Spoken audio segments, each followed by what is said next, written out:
The morning air at Sandringham estate carried a crisp bite that spoke of winter's firm grip on Norfolk. Catherine, the Princess of Wales, stood at the tall windows of her guest room, watching the frost glisten on the ancient oak trees that had witnessed centuries of royal Christmas gatherings. The familiar weight of tradition pressed gently on her shoulders as she prepared for what would be another significant Christmas service, yet this year felt different somehow.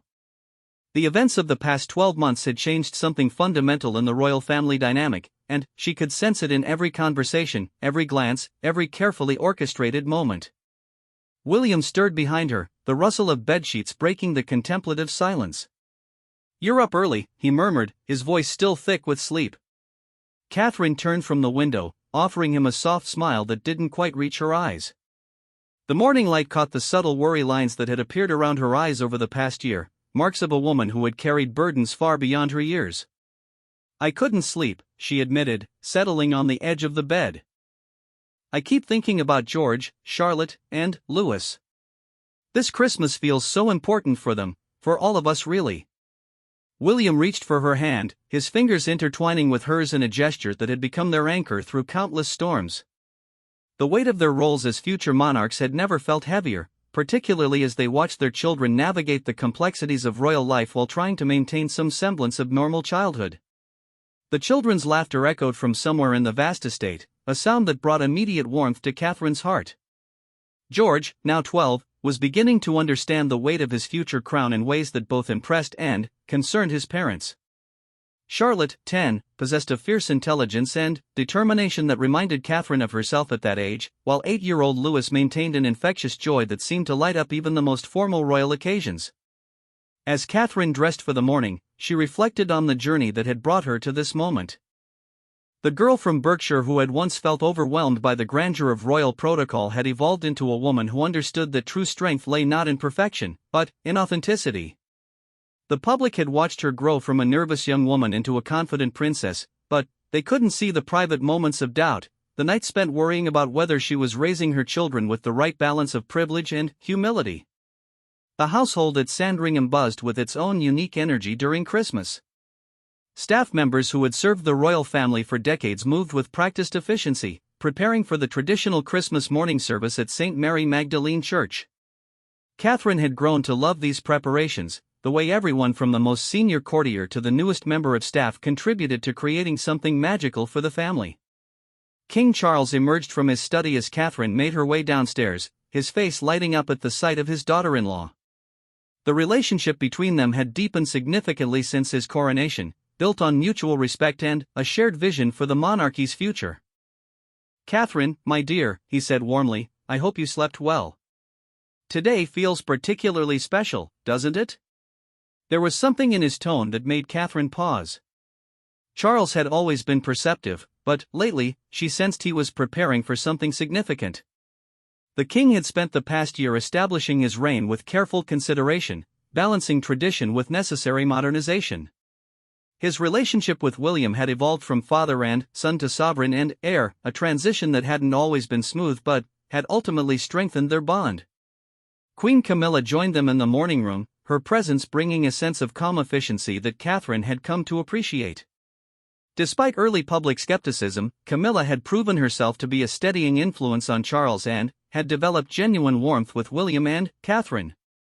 "The weather is perfect for the service," Camilla observed, settling into her chair with a cup of tea. "Though I suspect the crowds will be larger than usual this year."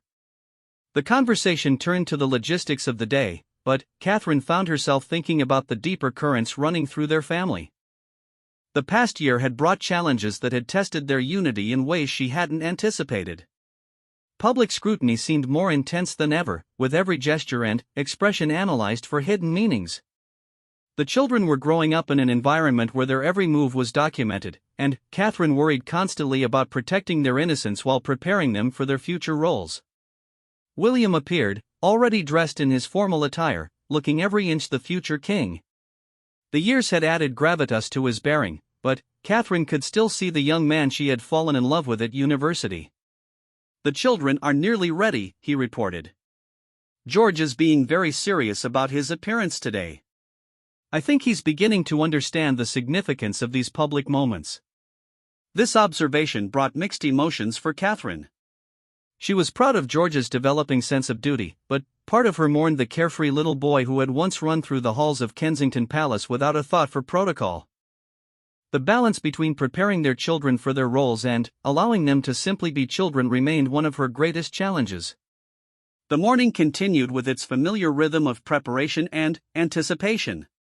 Catherine found herself drawn to the small chapel where the family often held private prayers before public events. The space, with its simple furnishings and peaceful atmosphere, had become her sanctuary during difficult times. She knelt in the front pew, not so much praying as centering herself for the day ahead. Her thoughts drifted to the thousands of people who would line the path to the church, many of whom had traveled great distances for the chance to see the royal family on Christmas morning. The responsibility she felt toward these people had grown stronger over the years. They weren't just curious onlookers, they were citizens who saw the monarchy as part of their national identity, and she understood that her role was to represent something larger than herself. The sound of footsteps made her turn. Princess Anne entered the chapel, her no-nonsense demeanor softened by the peaceful setting. "I thought I might find you here," Anne said, settling beside Catherine. The Princess Royal had become an unexpected source of wisdom for Catherine, offering practical advice delivered with characteristic directness. "I was thinking about the children," Catherine said quietly. "About how to help them understand their roles without losing themselves in the process." Anne nodded, her expression thoughtful.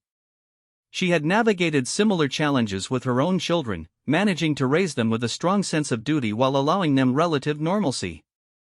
"The key," Anne said after a moment, "is to remember that being royal doesn't mean being perfect. It means being genuine in service to others.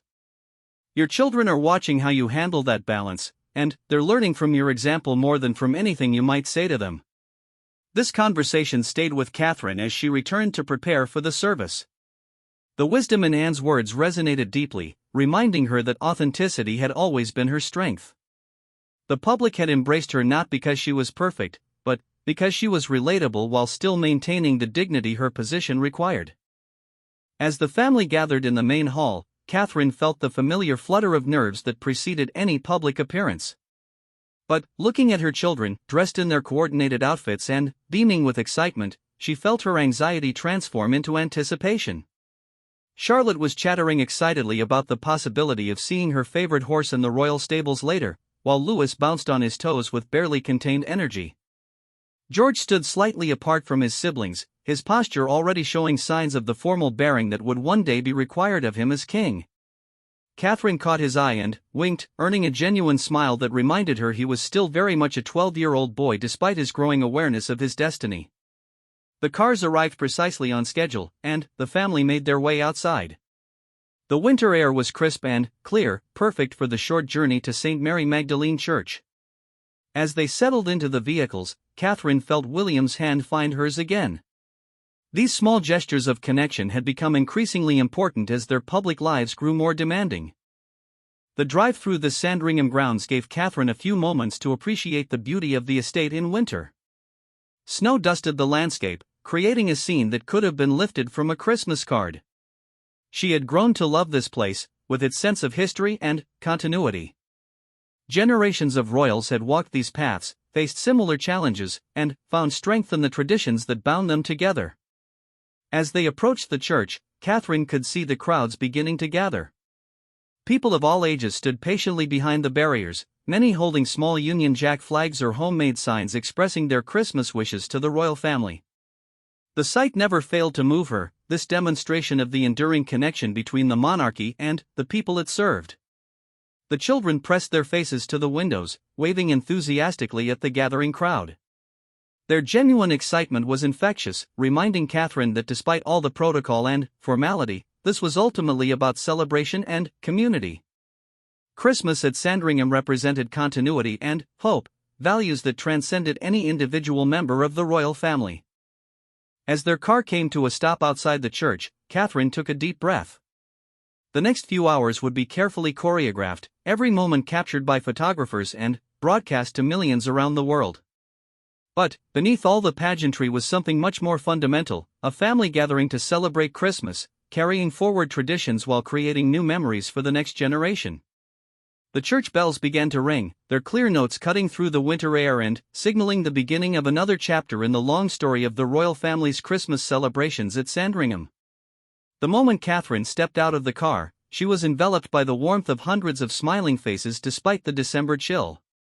The crowd had grown larger than expected, stretching back from the church gates in a colorful tapestry of winter coats, festive scarves, and eager expressions.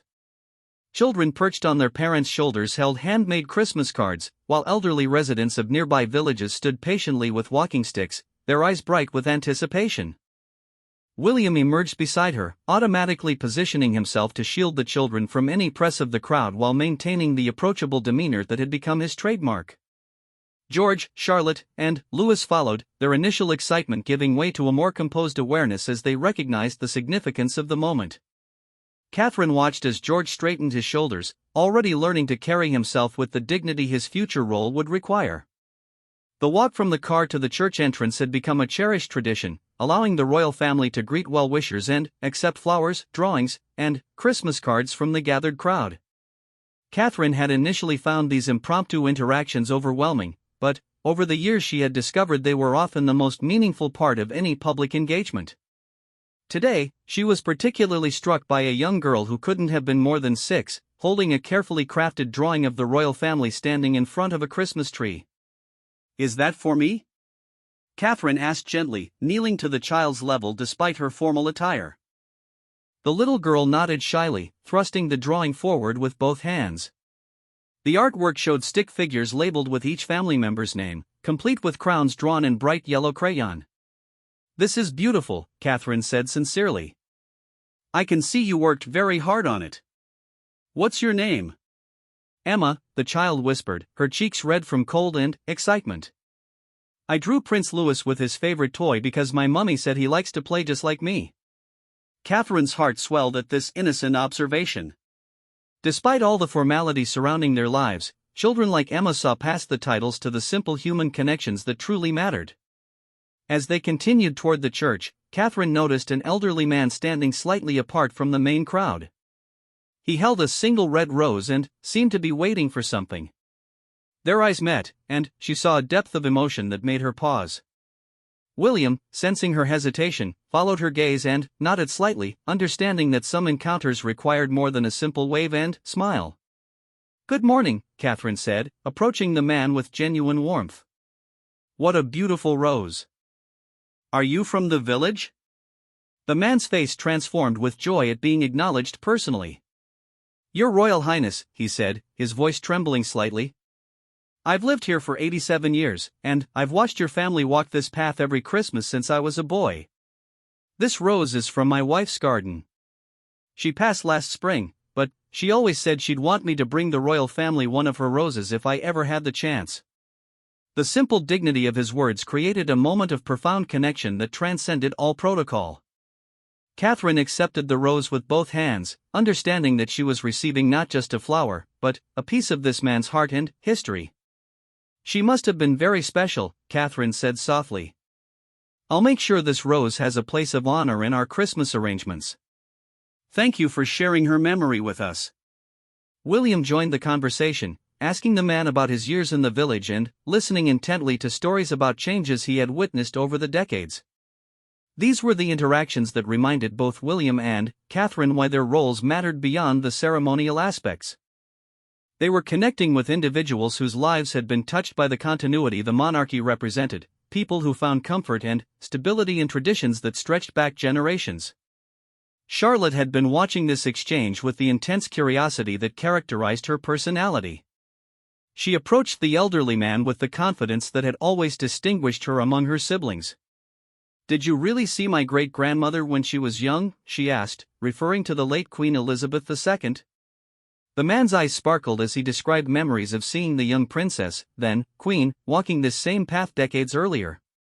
As they finally reached the church entrance, Catherine reflected on how these spontaneous human moments were becoming increasingly precious in their carefully managed public lives. The formal protocol was necessary, but it was encounters like the one with Emma and the elderly gentleman that reminded her why their work mattered. They weren't just fulfilling ceremonial duties, they were participating in the ongoing story of their nation and its people. The interior of St. Mary Magdalene Church welcomed them with its familiar warmth and the scent of pine from the Christmas decorations that adorned every surface. The church, built in the 16th century, carried the weight of countless Christmas services attended by generations of royals. Catherine had grown to love the sense of continuity these walls represented, the way they connected her family to a larger narrative that stretched back centuries. King Charles and Queen Camilla had already taken their seats in the front pew, their presence lending additional gravity to the occasion. The king's relationship with this particular church ran deeper than mere tradition. It was here that he had found solace during some of the most difficult periods of his life, and where he had come to understand the spiritual dimensions of his future role as defender of the faith. The congregation that filled the church behind them represented a cross-section of the local community, from farmers and shopkeepers to retired professionals who had chosen Norfolk for their golden years. Catherine had learned to appreciate how these Christmas services brought together people from all walks of life, united in celebration and shared tradition. The democratic nature of worship, where titles and status gave way to shared humanity, had become one of her favorite aspects of these gatherings. Reverend Canon Dr. Paul Rees Williams took his place at the altar, his presence radiating the calm authority that had made him such an effective spiritual guide for the royal family. He had officiated at numerous significant events in their lives, developing a deep understanding of the unique pressures and responsibilities they faced. His sermons always managed to blend traditional Christian teaching with contemporary relevance, speaking to both the spiritual needs of the congregation and the broader questions facing modern society. As the service began with traditional Christmas carols, Catherine found herself transported by the music. The choir, composed of local residents who had been practicing for months, filled the ancient stone church with voices that seemed to carry centuries of Christmas celebrations. Louis, sitting beside her, began to hum along with melodies he recognized, his pure child's voice adding an extra layer of sweetness to the familiar hymns. The first reading, delivered by a young woman from the village, spoke of hope and renewal, themes that resonated deeply with Catherine as she thought about the year ahead. The royal family was entering a new phase, with King Charles establishing his reign and William and Catherine preparing for their eventual succession. The children were growing older, becoming more aware of their roles while still maintaining the innocence that made them such beloved figures to the public. During the prayers, Catherine found her mind wandering to the thousands of people around the world who were facing difficult circumstances during what should be a season of joy. Her charitable work had brought her into contact with families struggling with poverty, illness, and displacement, and she never attended a service like this without thinking about those who were less fortunate. The privilege of her position came with an obligation to use her platform to shine light on important causes and to advocate for those who had no voice. The sermon focused on the theme of service, with Reverend Williams drawing connections between the Christmas story and the modern challenges of leadership and responsibility. His words seemed particularly directed toward the royal family, but delivered in a way that spoke to everyone present about their own opportunities to serve others. Catherine appreciated how he never made their presence feel like a performance, but rather integrated their attendance into a larger message about community and shared purpose. George had been listening intently to the sermon, his young face serious as he processed concepts about duty and service that would shape his entire life. Catherine caught his eye and smiled encouragingly, wanting him to understand that while his future responsibilities were significant, they were also opportunities to make a meaningful difference in people's lives. The balance between preparing him for kingship and allowing him to simply be a child remained one of her greatest challenges as a mother. As they rose for the final hymn, "O Come, All Ye Faithful," the entire congregation joined voices in a celebration that transcended individual differences and united them in shared tradition.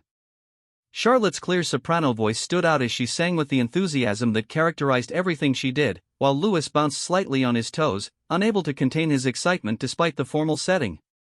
The closing blessing from Reverend Williams carried special meaning as he asked for divine guidance for the royal family in the year ahead, for wisdom in their decisions, and for strength to serve the nation with humility and grace.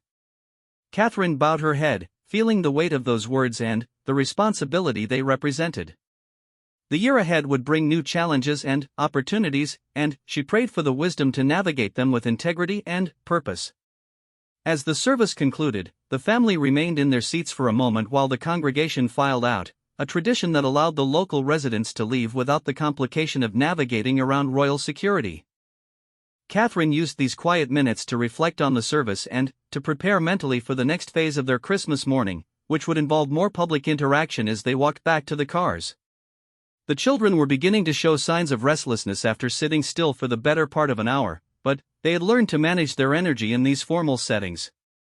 Louis was whispering something to Charlotte that was making her giggle quietly, while George maintained the serious demeanor he was beginning to adopt for public occasions. William leaned over to whisper something in Catherine's ear, and she nodded with a small smile. They had developed their own shorthand for communication during public events, able to coordinate their responses and share observations without disrupting the formal atmosphere. This partnership had become stronger over the years, built on mutual respect and shared commitment to their roles.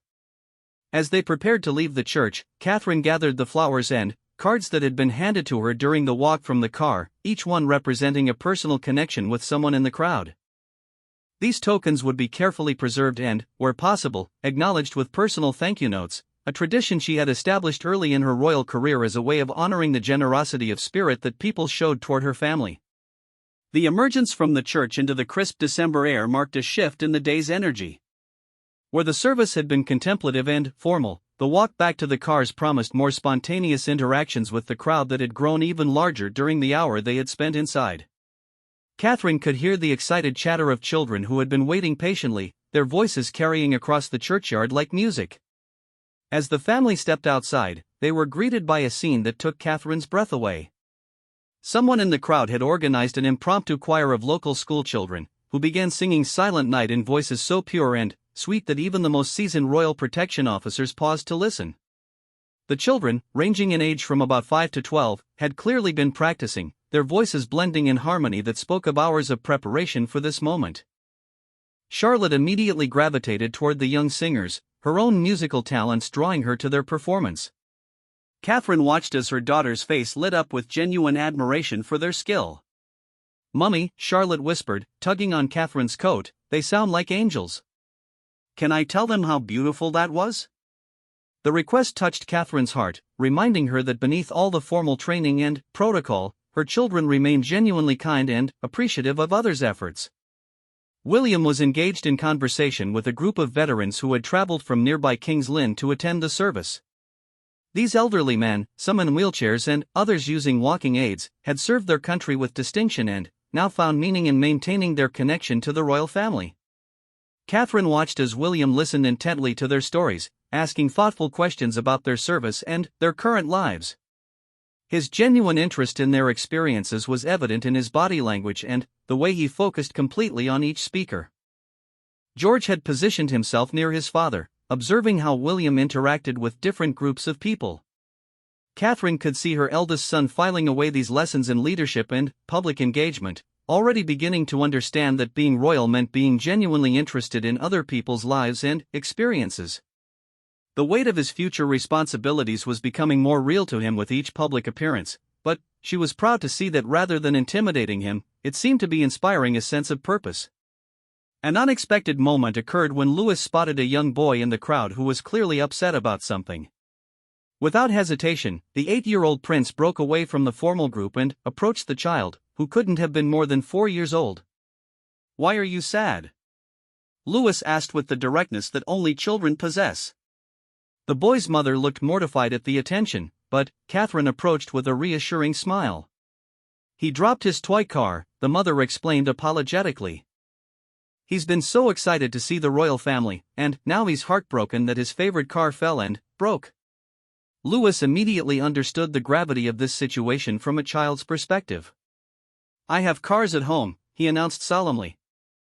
"I'll ask Father Christmas to bring you a new one." The simple sincerity of his response not only comforted the upset child but created a moment of pure humanity that touched everyone who witnessed it. Catherine knelt beside both boys, her formal attire forgotten as she focused on what truly mattered. "What kind of car was it?" she asked the crying child gently. Through his tears, he described a red racing car that had been his constant companion. Catherine made a mental note, already planning to ensure that a similar toy would find its way to this family well before Christmas Day. These spontaneous acts of kindness were becoming increasingly important to her as she sought to use her position to bring joy to individual lives. The crowd began to applaud, not for the formal royal appearance, but for the genuine human kindness they had just witnessed. Catherine realized that these unscripted moments often meant more to people than any carefully planned engagement.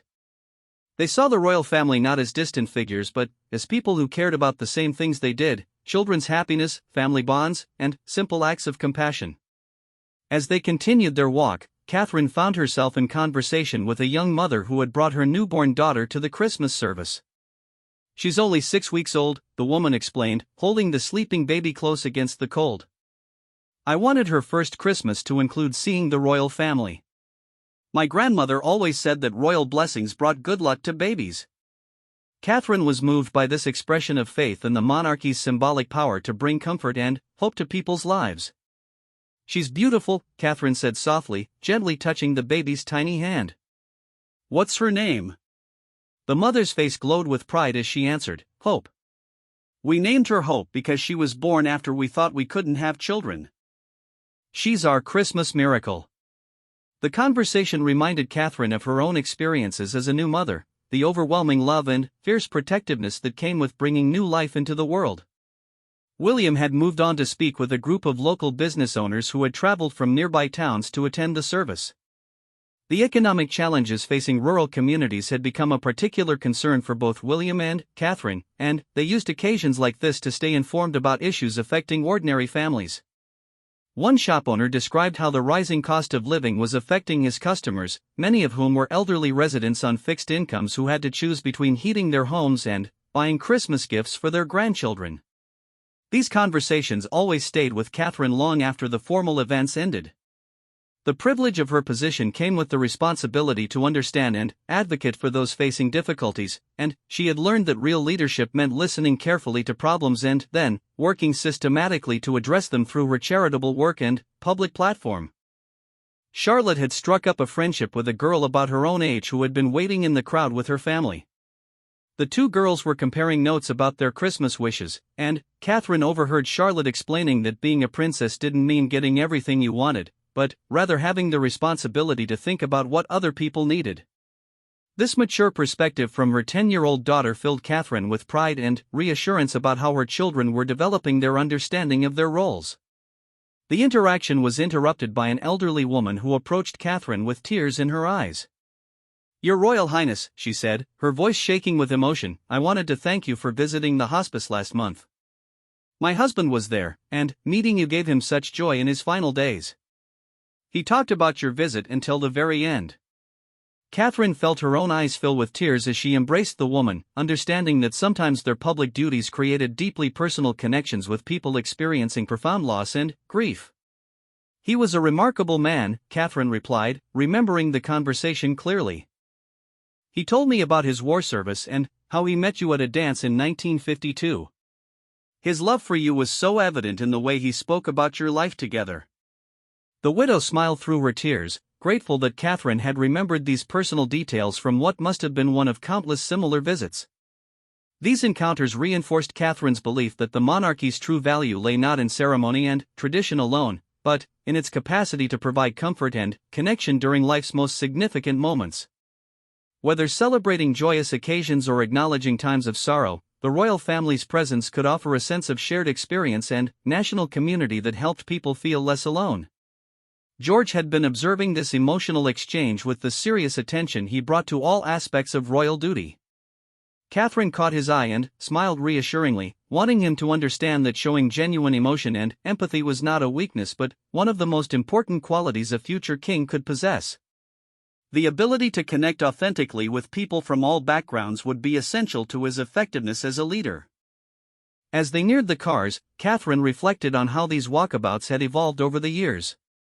What had once felt overwhelming and scripted now felt natural and meaningful.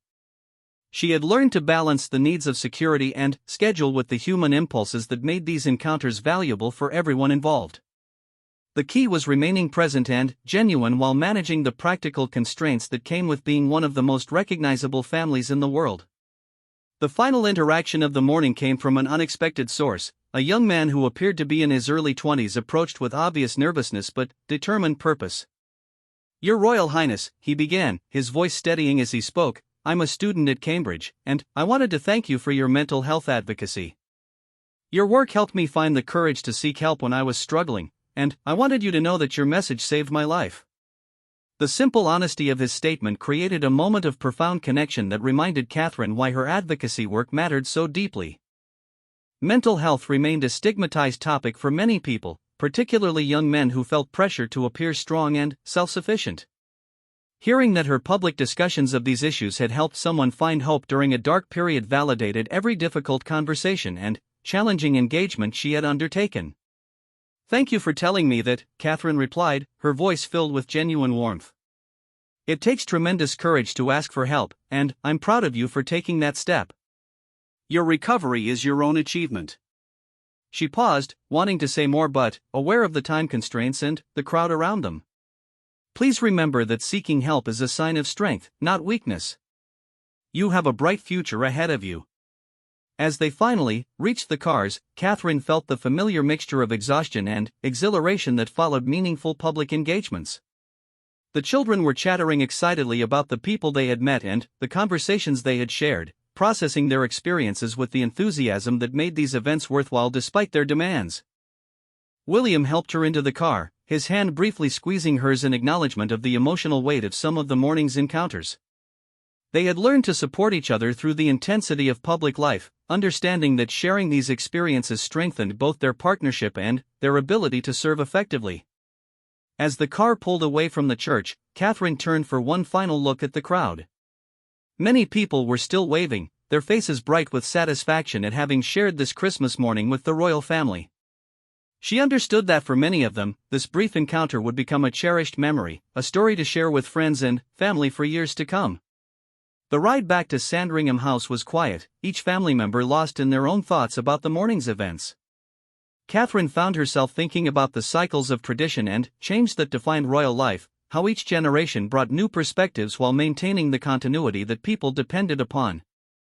The children were already becoming part of this larger story, contributing their own personalities and interests while learning to carry forward the values that made the monarchy relevant to contemporary life. The return to Sandringham House marked the beginning of the more intimate portion of Christmas Day, when the formality of public duty gave way to the precious time that the family treasured most. As their cars pulled up the long gravel drive, Catherine could see the ancient house glowing warmly against the winter landscape, its windows casting golden rectangles of light across the frost-covered grounds. This transition from public service to private celebration had become one of her favorite aspects of royal life, the way duty and family could coexist and strengthen each other. The children burst from the cars with energy that had been carefully contained during the morning's formal events. Louis immediately began running across the vast lawn, his arms spread wide as if he could capture the joy of Christmas morning itself. Charlotte and George followed more sedately, but Catherine could see the relief in their postures as they shed the careful composure required for public appearances. These moments of freedom were essential for their development, allowing them to simply be children despite the extraordinary circumstances of their lives. Inside the house, the extended royal family was gathering for the traditional Christmas lunch that had anchored the holiday celebrations for generations. Princess Anne was already present, having arrived quietly during the church service, her no-nonsense presence bringing a sense of continuity and stability that Catherine had grown to value deeply. The Princess Royal had become an unexpected mentor, offering practical advice about balancing public duties with personal authenticity. Prince Edward and Sophie, the Duke and Duchess of Edinburgh, had arrived with their children, adding to the multi-generational atmosphere that made Sandringham Christmas celebrations so special. Catherine appreciated how Sophie had navigated her own path into royal life, bringing a sense of grace and competence to her duties while maintaining her own identity. Their friendship had developed slowly but had become one of Catherine's most treasured relationships within the family. King Charles moved through the gathering with the easy authority he had finally grown into after decades of preparation. Catherine watched as he interacted with each grandchild, tailoring his attention to their individual personalities and interests. With George, he discussed history and the responsibilities of future leadership. Charlotte received encouragement for her academic achievements and her growing interest in environmental issues. Louis was swept up in a conversation about animals and nature that left him giggling with delight. The dining room at Sandringham had been transformed for the occasion, its long table set with china and crystal that had served royal Christmas celebrations for more than a century. Catherine had initially found the formality intimidating, but she had learned to appreciate the sense of continuity these traditions provided. Each piece of stemware and every item of silverware carried stories of previous Christmas celebrations, connecting her family to the larger narrative of British royal history. As they took their seats for lunch, Catherine found herself reflecting on how far she had traveled from the young woman who had first attended royal events with nervous excitement. The protocols that had once seemed overwhelming now felt comfortable, and she understood how these traditions created a framework for family unity across generations. The careful choreography of royal meals wasn't about rigid formality but about ensuring that everyone felt included and valued. The conversation around the table flowed easily between serious topics and family humor. Charles shared updates about his various charitable initiatives, describing recent visits to communities affected by economic hardship and his ongoing efforts to promote sustainable agriculture. William discussed his environmental work and the progress being made on his Earthshot Prize initiative. Catherine contributed updates about her early childhood development programs and her continuing advocacy for mental health awareness. But it was the children's contributions that brought the most joy to the gathering. George surprised everyone by describing a history project he was working on about past kings who had faced significant challenges during their reigns. His analysis showed a maturity that impressed the adults while still retaining the curiosity of a 12-year-old discovering his heritage. Charlotte entertained the table with stories from her school, including her successful campaign to establish a recycling program that had reduced waste significantly. Louis, true to his personality, kept everyone laughing with his observations about the morning's events. His innocent perspective on the people they had met and the conversations they had shared provided moments of pure joy that reminded everyone why these family gatherings were so precious. His ability to find humor and wonder in every situation was a gift that seemed to lighten the weight of responsibility that surrounded their lives.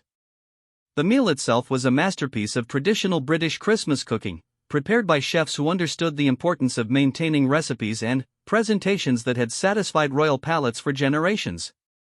But Catherine had learned to appreciate not just the exceptional quality of the food but the way shared meals created opportunities for connection across generational lines. Watching Charles engage with his grandchildren over plum pudding and Christmas crackers reminded her that beneath all the titles and protocols, they were simply a family celebrating together. As afternoon settled over the estate, the family moved to the drawing room for the exchange of gifts, a tradition that had evolved over the years to balance royal protocol with genuine personal expression.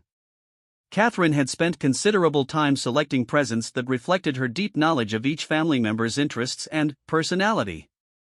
For Charles, she had commissioned a watercolor painting of Sandringham's gardens as they appeared during different seasons, knowing his love for the estate and his appreciation for artistic craftsmanship. William's gift was more personal, a leather-bound journal filled with photographs and documents from their courtship and early marriage, including handwritten notes they had exchanged during their university years. Creating this collection had been an emotional journey for Catherine, reminding her of how their relationship had developed from friendship to love to the deep partnership that now anchored their public service. The children's gifts reflected their developing personalities and interests. George received books about leadership and history, along with a telescope that would support his growing fascination with astronomy. Charlotte's presents included art supplies and music lessons, nurturing her creative talents while challenging her intellectually. Louis was delighted with a collection of nature books and equipment for exploring the outdoors, gifts that would encourage his natural curiosity about the world around him. But the most meaningful exchanges came when the children presented their own carefully chosen gifts to the adults. Charlotte had written and illustrated a story about a young princess who learned to balance her royal duties with her desire to help animals in need. The story clearly drew from her own experiences and showed a sophisticated understanding of the challenges facing royal women. George had created a detailed family tree that included not just names and dates but notes about each person's contributions to the monarchy and British society. Louis, with help from his siblings, had crafted a photo album filled with candid family moments from the past year.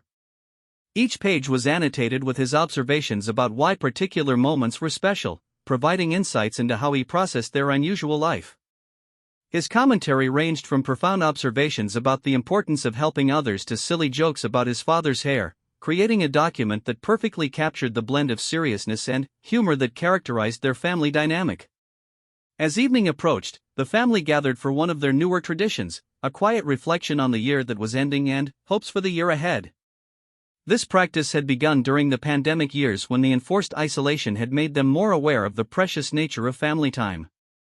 Each person shared something they were grateful for from the past year and something they hoped to accomplish or experience in the coming months.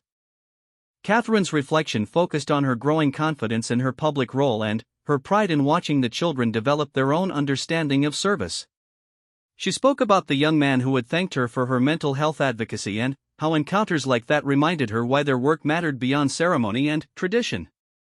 Her hopes for the coming year centered on expanding her early childhood programs and finding new ways to support families facing economic challenges. William's comments revealed his deep satisfaction with the progress being made on environmental issues and his excitement about upcoming Earthshot Prize initiatives. But his most heartfelt words were about his family, expressing gratitude for Catherine's partnership and pride in their children's development. His hopes for the future included plans for family adventures that would give the children broader perspectives on the world while strengthening their bonds as a family unit. The children's contributions were particularly moving. George spoke about learning to balance his future responsibilities with his desire to simply be a good brother and friend.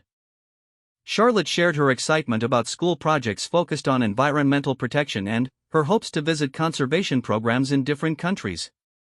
Louis, with the innocence that made his observations so powerful, said he hoped that next Christmas would bring more opportunities to make other children smile the way he had helped the little boy who lost his toy car.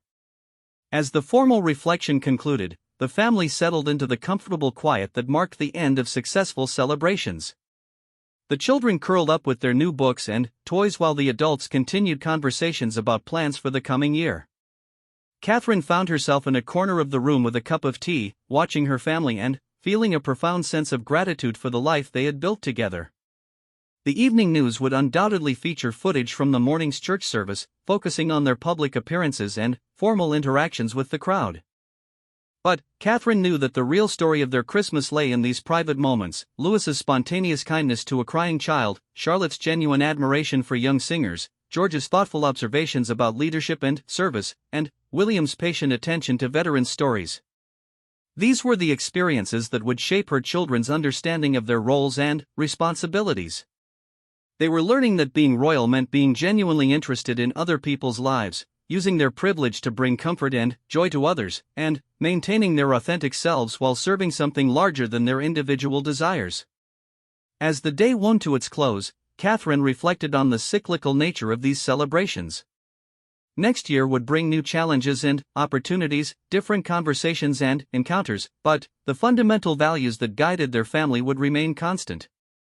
They would continue to serve, to connect with people from all backgrounds, and to use their platform to promote causes that mattered to the well-being of their nation and the world. The children were beginning to show signs of Christmas Day exhaustion, their earlier excitement giving way to the contentment that came from a day well spent. As Catherine helped Louis prepare for bed, he asked her a question that captured the essence of their unusual life: "Mummy, do you think the people we met today will remember us?" The question revealed his developing awareness that their interactions with others carried weight beyond simple conversation. "I think they will," Catherine answered honestly. "But, more importantly, we will remember them. That's what makes our Christmas special, not just the beautiful church or the lovely presents, but the people who shared their stories and their joy with us." This perspective, she realized, was what she most wanted to pass on to her children, the understanding that their privilege came with the responsibility to honor and remember the people who invited them into their lives, even briefly. As Sandringham House settled into the peaceful quiet of Christmas evening, Catherine stood once more at the tall windows of their guest room, looking out over the estate that had witnessed so many royal Christmas celebrations. The frost sparkled under the stars, creating a scene of perfect winter beauty that would remain in her memory long after they returned to their regular duties. Tomorrow would bring a return to the careful planning and public scrutiny that defined their lives, but tonight belonged to family, reflection, and gratitude. The Christmas of 2025 at Sandringham had woven together tradition and spontaneity, duty and joy, creating memories that would sustain them through whatever challenges the new year might bring. In the end, Catherine realized this was what the monarchy was really about, not the crowns and ceremony, but the human connections that gave meaning to service and the love that made sacrifice worthwhile.